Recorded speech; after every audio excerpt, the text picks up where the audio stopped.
La crise sécuritaire et humanitaire en République démocratique du Congo était au menu des échanges à la conférence de Munich sur la sécurité internationale. Il était temps, diront certains, car ça fait 30 ans que cette tragédie perdure à l'ombre de l'actualité mondiale.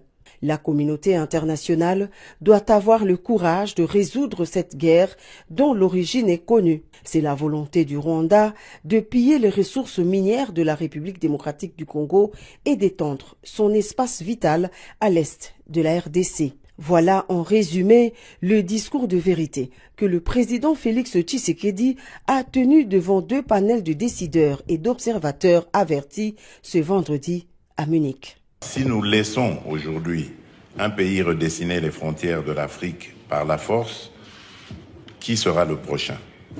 Quel sera le prochain territoire contesté? Quelle nation subira à son tour les conséquences de ce dangereux précédent? Il est temps d'agir. La République démocratique du Congo est un État souverain et comme tout État souverain, elle a le droit et le devoir de défendre son intégrité territoriale et de protéger son peuple.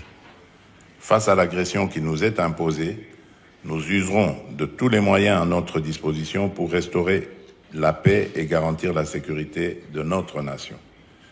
Je le dis encore ici, nous n'accepterons plus que notre pays serve de champ de bataille aux ambitions prédatrices de certains de nos voisins. Nous ne tolérerons plus que nos ressources stratégiques soient pillées au profit d'intérêts étrangers, sous le regard complice de ceux qui se nourrissent du chaos. Bref, pour résoudre cette guerre, les dirigeants du monde connaissent la solution.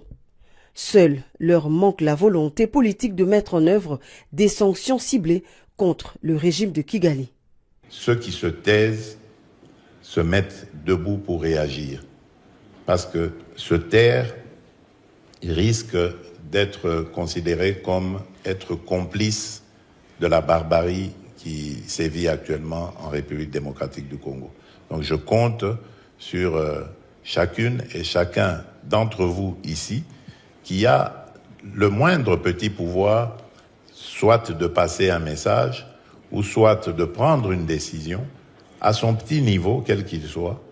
Ce serait une contribution symbolique, une contribution qui apporterait peut-être des solutions au drame que vivent nos populations à l'est de la République démocratique du Congo. Concernant un éventuel dialogue direct avec le M23, le chef de l'État a été clair, il s'agit d'un leurre et d'une option impossible. Ce n'est pas une question d'ego, une question d'orgueil ou d'arrogance lorsque nous refusons de parler directement avec le M23.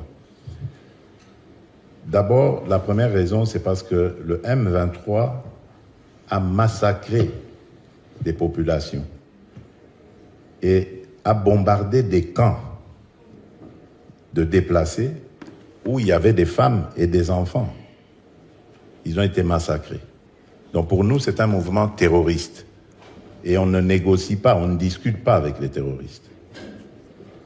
La deuxième raison, c'est parce qu'il y a le processus de Nairobi. Le processus de Nairobi règle la question des groupes armés. Et donc, le M23 étant un groupe armé, il est logé à la même enseigne que tous les autres groupes armés évoluant en République démocratique du Congo. Et il doit avoir le même traitement, donc il doit rentrer dans ce cadre.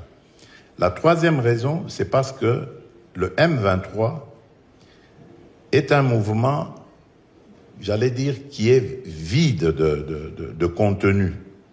C'est en fait un supplétif du Rwanda. Le M23 est une sorte de paravent que le Rwanda met, mais en réalité, derrière, c'est l'armée rwandaise et donc le Rwanda qui se bat. La preuve de ce que je dis, c'est que dans le processus de Luanda en Angola, nous avons discuté avec le Rwanda. Si le Rwanda n'avait rien à voir dans ce conflit, pourquoi est-ce qu'il répondait aux invitations du facilitateur pour discuter avec la République démocratique du Congo? Et enfin, c'était aussi l'occasion de démasquer la vraie nature de l'AFC, l'autre composante de la rébellion.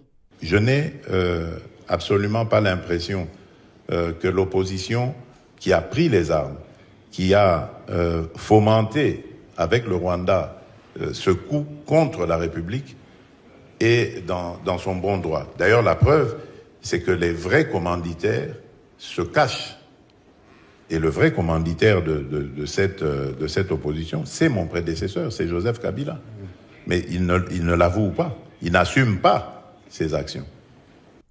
Il y a donc deux composantes de la coalition qui attaquent la République démocratique du Congo. D'un côté, les terroristes du M23, une coquille vide et une marionnette du Rwanda. De l'autre, l'AFC, une création de Joseph Kabila. Voici les deux facettes du mal qui veut détruire la République démocratique du Congo.